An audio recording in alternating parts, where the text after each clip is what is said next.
أعوذ بالله من الشيطان الرجيم. بسم الله الرحمن الرحيم. This girl tells a story about her friend one day. Okay, so one day this girl gets a phone call from a friend of hers. And her friend is, she's crying on the phone, right? And she has a wedding coming up in 3 months. So she's a little shocked and she's a little like, surprised. Why are you crying? What's the matter? What happened? She's like, are you crying because your wedding's in 3 days and in 3 months and you're nervous? And she's like, no, I have to talk to you. She's like, what's wrong? Talk to me. What's up? Right? So she's like, I'm pregnant. What? Wait, hold on. Wait, what? I'm pregnant. Wow, you're pregnant. Your wedding's in 3 months. And yeah, she's like, well, whose baby is it? Is it, hopefully, is it your fiance's, your husband's? And she's like, no. What? Who is it? It's her friend, one of her friends. SubhanAllah, she's pregnant. One of her friends got her pregnant. So I highly doubt that one of her friends got her pregnant. Friends don't get friends pregnant, buddy. Okay? Why don't you be honest? Sounds like the one that she really loved got her pregnant. Let's continue. She's crying on the phone, she's asking for help, and she doesn't know what to do. SubhanAllah. So she's crying, right? And this lady's really depressed now. Look at SubhanAllah, even though she's getting married in 3 months, it's still her shahwa, her sin she's still attached to her sin. She hasn't cut that bad habit yet. Even though she's getting married in 3 months, she's finally getting married, right? But it's her shahwa, it's her sins that have not left her. What do you mean her sins? Were you in her bedroom? Did she sin more than one time with this guy? How do you know? How do you know? You're pretty arrogant to be, presumptuous here on YouTube, speaking about someone else's life, unless you were actually in the bedroom with her. Let's see what else is troubling you. She didn't leave her sins, subhanAllah. So she's crying on the phone right now, right? And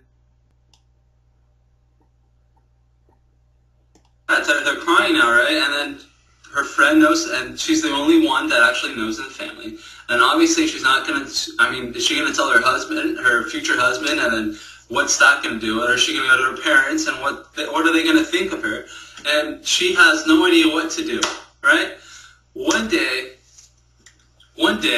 she gets, the friend gets a phone call from the lady. First of all, buddy, from everything you said here, it's pretty clear that this is an Islamic arranged marriage.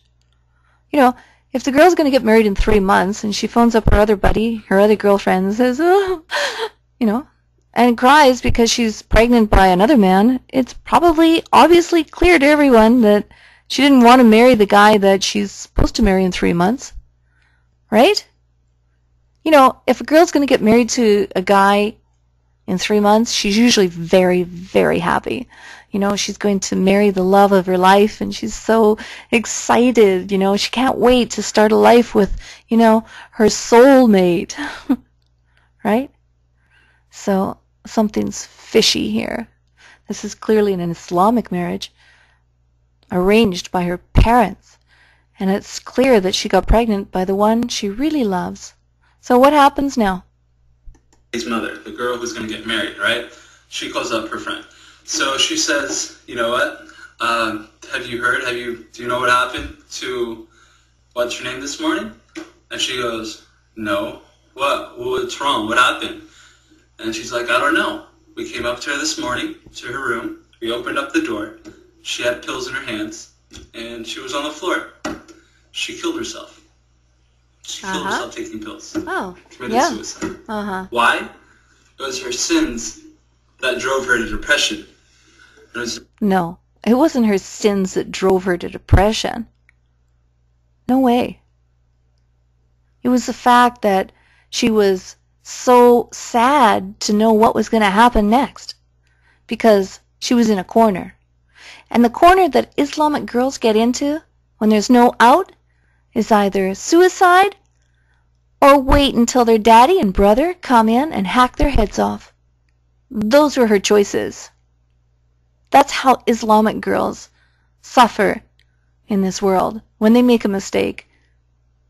Sure, she shouldn't have sinned, but where's the forgiveness?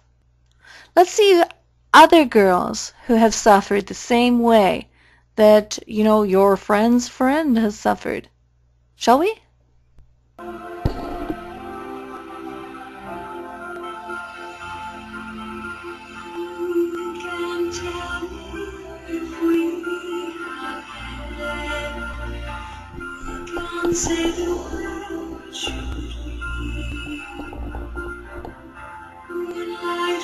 Look at this.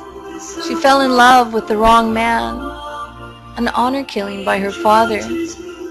Her own father killed his daughter. This beautiful girl. Life cut short. Oh, another one. She denies an arranged marriage, and so her family killed her. Look at this beautiful girl. Her daddy kills her.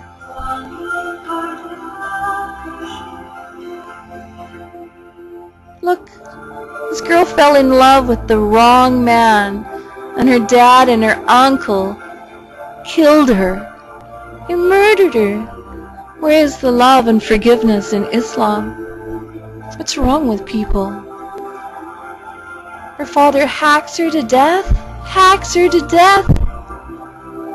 She wanted a divorce.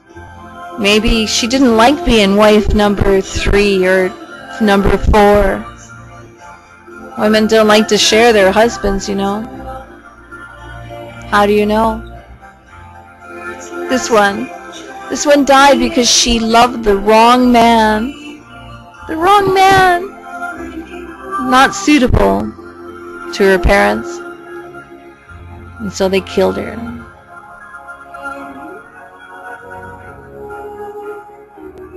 Look at this one. She just wanted to live in the culture that she lived in the West. Looks like a pretty nice girl. And she's dead. Dating the wrong man. My brother and cousin. Look at this girl. Her brother kills her. What's wrong with these sick people? Where is the forgiveness in Islam? Honor killing, refusing to wear the hijab. 16 years old. This beautiful girl. Beautiful girl. She's dead.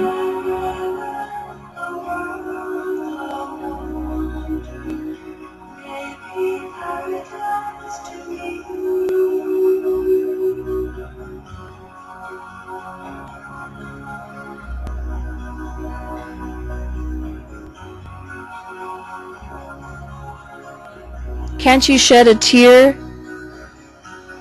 Can't you? Mr. Lucky?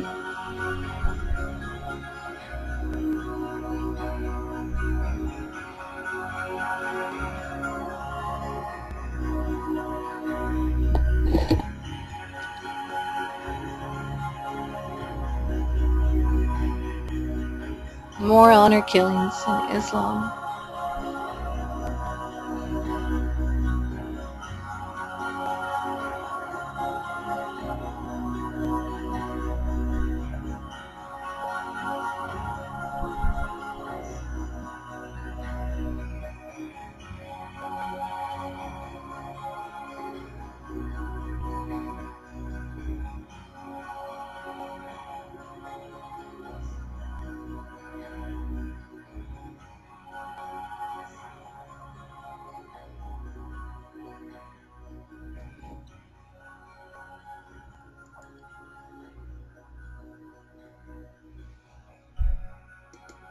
You know, Mr. Lucky, sins, are